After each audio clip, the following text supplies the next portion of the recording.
तेरा वचन मेरे पाँवों के लिए दीपक है और मेरे मार्ग का उजियाला है।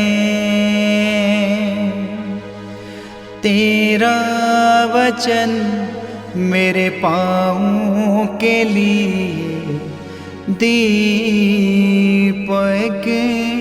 है। पहला पाठ राजाओं का पहला ग्रंथ अध्याय 11 पद संख्या 29 से 32 तक, अध्याय 12 पद संख्या 19। यरूबुआम किसी दिन यरूशलेम से निकलकर कहीं जा रहा था और रास्ते में उसे शिलो का नबी अहिया मिला। वे दोनों मैदान में अकेले थे। अहिया एक नई चादर पहने हुए था। उसने अपनी चादर के 12 टुकड़े किए और यरूबुआम से कहा, 10 टुकड़े ले लो, क्योंकि इज़राइल का प्रभु ईश्वर ये कहता है, मैं सुलेमान के राज्य के 10 वंश उसके हाथ से छीन कर तुम्हें देता हूँ। मेरे सेवक दाऊद और उस यरूशलेम के कारण जिसे मैंने इज़राइल के सब वंशों में से चुना था, वह एक ही वंश रख सकता है। इस प्रकार इज़राइल दाऊद के घराने से अलग हो गया और आज तक ऐसा ही है। ये प्रभु की वाणी है। ईश्वर को धन्यवाद। भजन अनुवाक्य। मैं ही तुम्हारा प्रभु ईश्वर हूँ, मेरी चेतावनी पर ध्यान दो। मैं ही तुम्हारा प्रभु ईश्वर हूँ, मेरी चेतावनी पर ध्यान दो।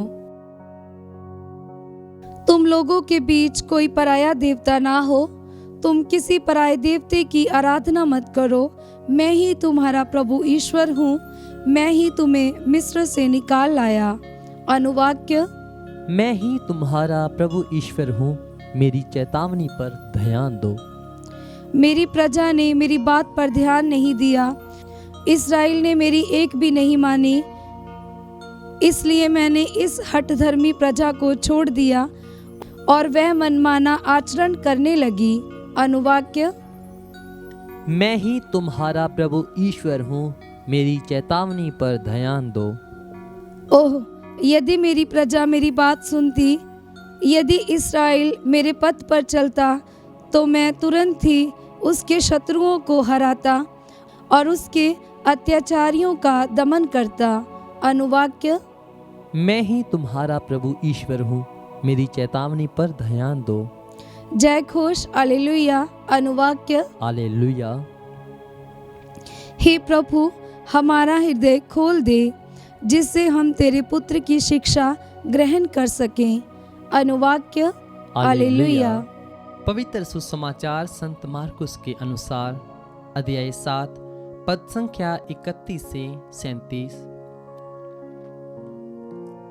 यीशु तीरुस प्रांत से चले गए। वह सिदोन होकर और देकापुलिस का प्रांत पार कर गलीलिया के समुद्र के पास पहुंचे। लोग एक बहरे गूंगे को उनके पास ले आए और उन्होंने यह प्रार्थना की कि आप उस पर हाथ रख दीजिए। यीशु ने उसे भीड़ से अलग एकांत में ले जाकर उसके कानों में अपनी उंगलियां डाल दी और उसकी जीभ पर अपना थूक लगाया। फिर आकाश की ओर आंखें उठाकर उन्होंने आह भरी और उससे कहा, एफाता, अर्थात खुल जा। उसी क्षण उसके कान खुल गए और उसकी जीभ का बंधन छूट गया, जिससे वह अच्छी तरह बोलने लगा। यीशु ने लोगों को आदेश दिया कि वे ये सब बातें किसी को नहीं कहें, परंतु वह जितना ही मना करते थे, लोग उतना ही उसका प्रचार करते थे। लोगों के आश्चर्य की सीमा न थी। वे कहते रहते थे, वह जो कुछ करते हैं अच्छा ही करते हैं।